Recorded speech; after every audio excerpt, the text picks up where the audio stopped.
अहिंसा परमो धर्म की, महावीर भगवान की, संत शिरोमणि आचार्य गुरुवर श्री विद्यासागर जी महाराज जी की, 3 करोड़ मुनि राजाओं की।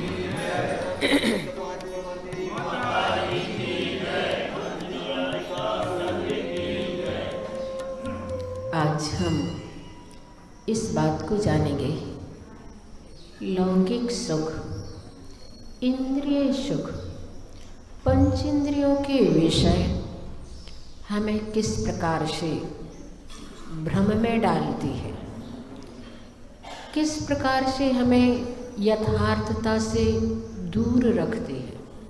गाथा है, वासना मात्रमेवैतत् सुखम दुःखम च देहिनां तथा ह्यद्विजयन्ते ते भोगा रोगा विवापदि।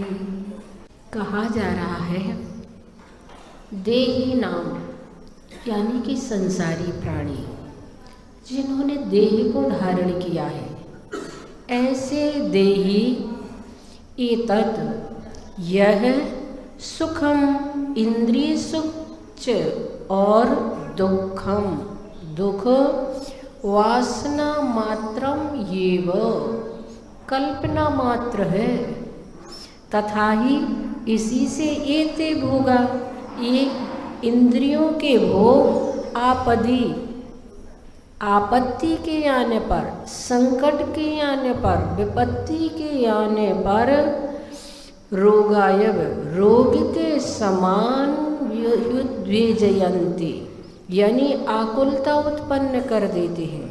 इंद्रिय सुख तो कहा जाता है संसार महादुख सागर के प्रभु, दुखमय सुख आभासों में मुझको न मिला सुख क्षण भर भी, कंचन कामिनी प्रासादों में।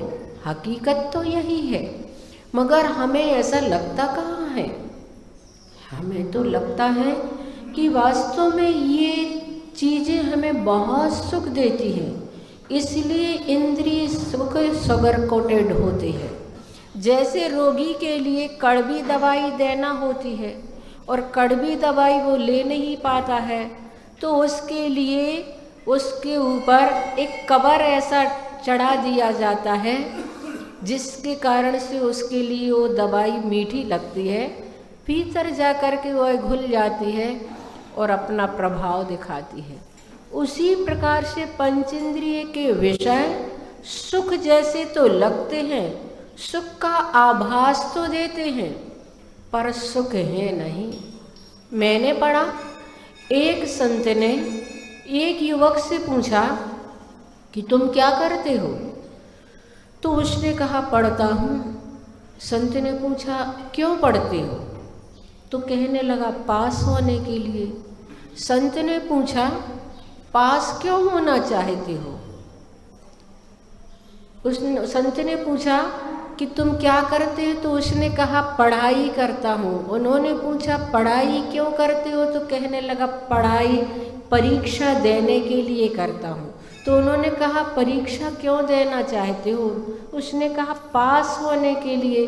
पास क्यों होना चाहते हो, तो उसने कहा नौकरी करने के लिए।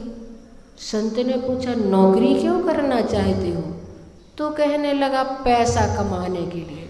संत ने पूछा पैसा क्यों कमाना चाहते हो, तो कहने लगा खाने के लिए। संत ने फिर पूछा खाना क्यों चाहते हो, तो कहने लगा जीने के लिए। संत ने अंतिम बार पूछा जीना क्यों चाहते हो, तो कहने लगा ये तो पता ही नहीं है। हाँ, आज व्यक्ति जी रहा है पर उसे ये पता नहीं है कि वह क्यों जी रहा है। आदमी जिंदा है मगर उसे ये पता नहीं है कि वह जिंदा क्यों है। और दुनिया में बहुत सारे लोग तो ऐसे भी हैं जिन्हें अभी तक यही पता नहीं है कि भी अभी जिंदा हैं। उन्हें अपने जिंदा होने का एहसास तब होता है जब उनकी सांसें छिनने लगती हैं, जब उनकी सांसें थमने लगती हैं, जब उनके ऊपर मौत आकर के आक्रमण करती है, तब उन्हें लगता है कि हम अभी तक जिंदा हैं। है ना आश्चर्य? कितना बड़ा आश्चर्य है कि तब हमें जिंदगी के अंतिम समय अपने जिंदा होने का एहसास होता है, फिर हम रोते हैं, चीखते हैं और चिल्लाते हैं, लेकिन तब तक तो समय हमारे हाथ से निकल गया होता है। इस तरह से रोते रोते व्यक्ति जीता है और रोते रोते ही मर जाता है।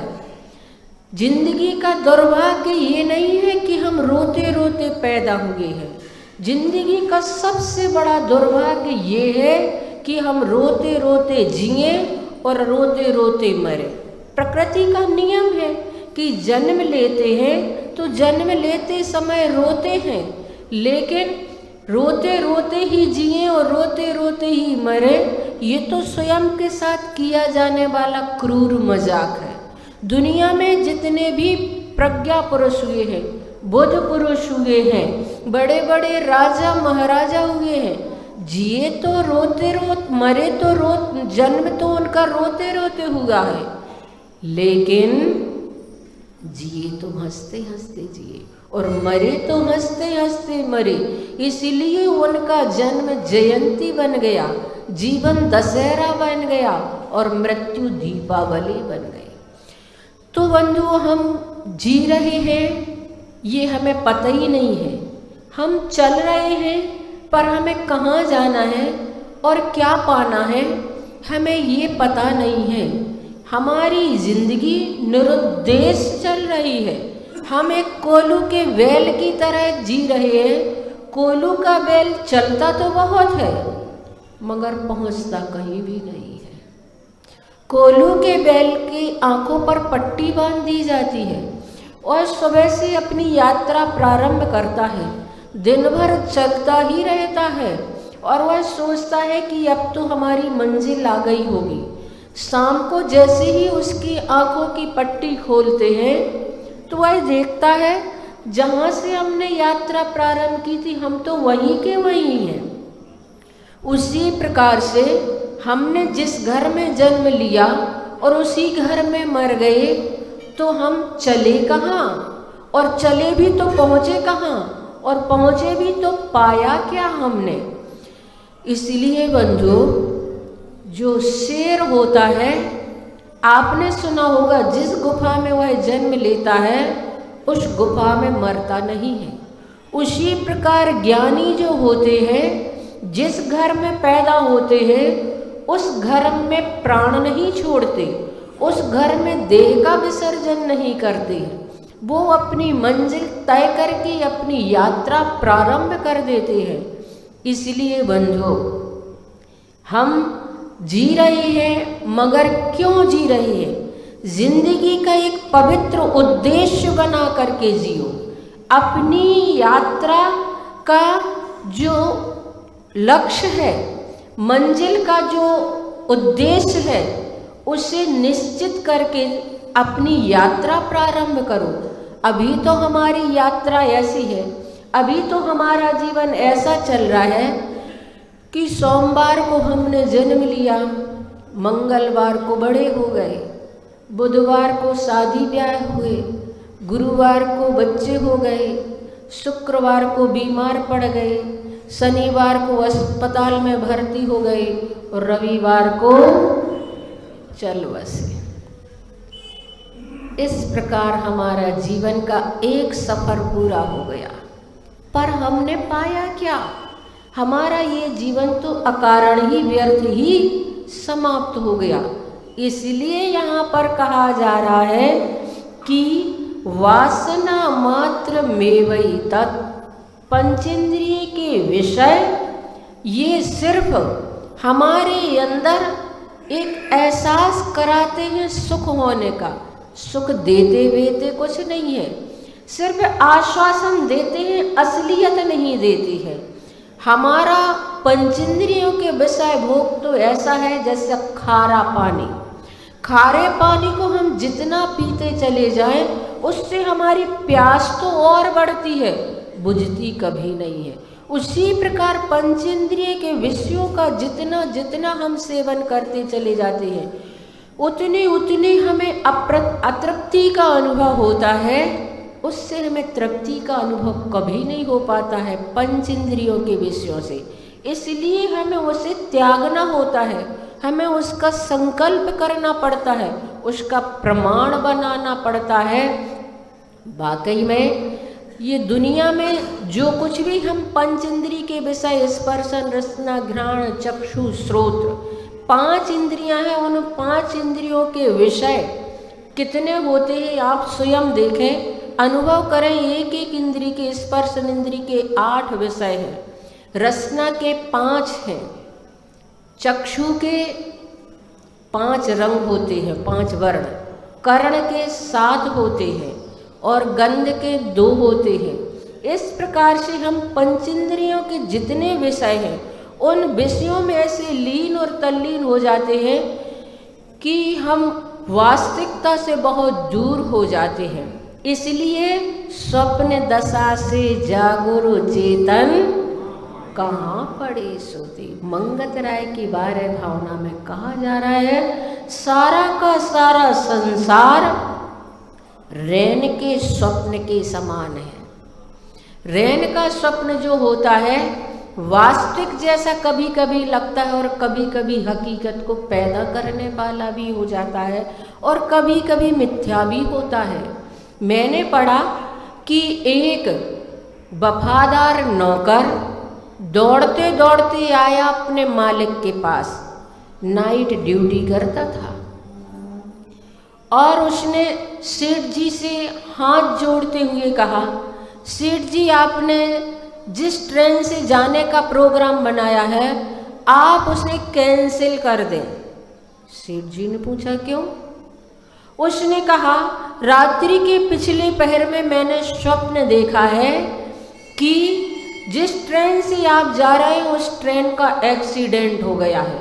मेरा आपसे नम्र निवेदन है आप उस ट्रेन से ना जाएं। सेठ जी ने अपना प्रोग्राम कैंसिल कर दिया और कुछ समय बाद पता चला कि वास्तव में उस ट्रेन का वही हाल हुआ जो उसने स्वप्न में देखा था नौकर ने। सेठ जी को लगा नौकर वफादार है, उसने मुझे सचेत कर दिया, इसलिए मैंने अपना प्रोग्राम कैंसिल कर दिया, मैं मौत से बच गया। आज मुझे जो जीवन मिला है मुझे नौकर की वजह से मिला है। और सेठ जी विचार कर रहे थे, विचार करते करते उन्होंने एक प्रोग्राम भी रखा, क्योंकि सेठ जी समझदार विचारक थे। उन्होंने नौकर के सम्मानित करने के लिए एक बहुत बड़ा समारोह रखा, उसे पुरस्कृत किया, उसे सभी लोगों के सामने सम्मान किया गया कि इसने मेरी आज जान बचाई। नौकर भी बड़ा खुश कि मैंने सेठ जी के लिए इतना संकेत किया और सेठ जी ने खुश होकर के मुझे पुरस्कृत किया। नौकर भी बड़ा खुश और प्रसन्न था। लेकिन जैसे ही वह समारोह पूर्ण हुआ, सेठ जी ने नौकर को नौकरी से अलग कर दिया। नौकर को तो बड़ा दुख हुआ, बात कुछ समझ में नहीं आई। इतना बड़ा सम्मान किया खुश हो करके और अब नौकरी से अलग कर दिया। हुआ क्या? मैंने ऐसा क्या कर दिया जो मुझे नौकरी से ही अलग कर दिया गया? नौकर ने जाकर सेठ जी से कहा। सेठ जी ने कहा, तुम वफादार हो, तुमने मेरी जान बचाई, इसलिए मैंने तुम्हारा सम्मान किया और पुरस्कृत किया। पर तुमने स्वप्न में देखा था कि ट्रेन का एक्सीडेंट हो गया। और स्वप्न कब आते हैं? जब सोते हैं तब स्वप्न आते हैं। और तुम्हारी नाइट ड्यूटी थी। तो इसका मतलब क्या है? इसका मतलब है तुमने ड्यूटी सही नहीं की है। तुमने सच तो बताया पर सही किया नहीं, इसलिए तुम्हारे लिए नौकरी से अलग किया जा रहा है। बंधुओं, वास्तव में ये उदाहरण हमारे लिए भी सचेत करता है। ये उदाहरण हमें भी सावधान करता है कि हम इस मनुष्य जीवन के लिए कितनी सच्चाई से जी रहे हैं। इस मनुष्य जीवन को हम कितनी सत्यता के साथ जी रहे हैं। हमें इस उदाहरण से शिक्षा लेनी चाहिए, क्योंकि आप चारों गतियों में खोज लें, चारों गतियों के जीव पंचेंद्रिय के विषयों में ही झंपा पात ले रहे हैं, पंचेंद्रियों के विषयों में ही जी रहे हैं। कुछ तो ऐसे हैं जो चाह करके भी नहीं छोड़ पा रहे हैं, कुछ ऐसे हैं जो चाहते हैं फिर भी नहीं कर पा रहे हैं, कुछ ऐसे हैं जिनकी भूमिका ही नहीं है उस प्रकार की करने की। पर हमें वो भूमिका मिली है, हमारे लिए वह प्लेटफार्म मिला है, हमारे लिए वह सौभाग्य प्राप्त हुआ है कि हम अपने जीवन को जैसा जीना चाहें वैसा जी सकते हैं। लेकिन फिर भी हम पराधीन होकर के जी रहे हैं, फिर भी हम परवश होकर के जी रहे हैं। ये अपनी आत्मा के साथ छल कर रहे हैं, धोखा कर रहे हैं। तो बंधुओं, हमें अपना जीवन, जो मनुष्य जीवन कर्म भूमि का मिला है, भोग भूमि में भी अगर आप होते तो भोग भूमि में भी भोग तो भोग सकते थे, लेकिन चाहते हुए भी संयम को ग्रहण नहीं कर पाते। सम्यक दर्शन तो प्राप्त हो जाता, सम्यक दर्शन तो चारों गतियों में प्राप्त हो जाता है, लेकिन संयम ऐसी दुर्लभ वस्तु है जो कर्म भूमि में और कर्म भूमि में सिर्फ पुरुष को, संयम की बात कह रही हूँ, संयम असंयम की बात नहीं कह रही हूँ। संयम, सकल संयम सिर्फ पुरुष को ही प्राप्त होता है। कितनी बड़ी दुर्लभता को आपने हासिल कर लिया है। तरस रहे हैं जो स्वर्गों के देव, उस दुर्लभता को हासिल करके भी हम उसके प्रति सावधान और सचेत ना हो, उसके बारे में ना सोचें, तो फिर हमसे ज़्यादा हतभागी, हमसे ज़्यादा पापी, हमसे ज़्यादा भाग्यहीन फिर और कौन हो सकता है। जैसे सेठ जी ने उसे ड्यूटी से अलग कर दिया, नौकरी से अलग कर दिया, उसी प्रकार कुछ समय बाद हमारा भी जीवन ऐसा ही छिन जाएगा। पता नहीं कितने भवों के बाद ऐसा सौभाग्य प्राप्त हुआ था, और हमारा ये सौभाग्य छिन जाए उससे पहले हम सावधान हों, होशियार हों।